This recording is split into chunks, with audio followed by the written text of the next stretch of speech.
Le régime méditerranéen, et plus précisément le régime crétois, est celui qui caractérisait dans les années 60 les habitudes alimentaires de la Crète, d'une large partie de la Grèce et de l'Italie du Sud.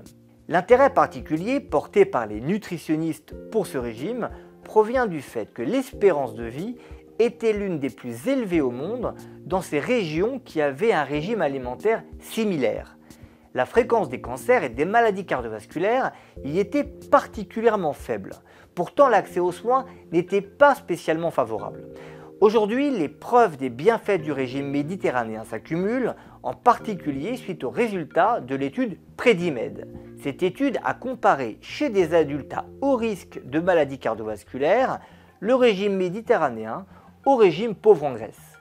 Une réduction de 30% des maladies cardiovasculaires a été observée avec le régime méditerranéen. Concrètement, le régime méditerranéen est caractérisé par de l'huile d'olive, des noix et autres amandes, des légumes secs plusieurs fois par semaine et aussi du poisson plusieurs fois par semaine.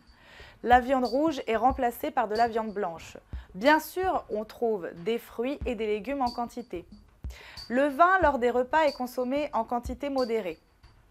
Les plats sont volontiers assaisonnés avec du sofrito. Le sofrito est une sauce faite de tomates, d'oignons, d'herbes aromatiques et d'ail. Elle est bien évidemment mijotée avec de l'huile d'olive.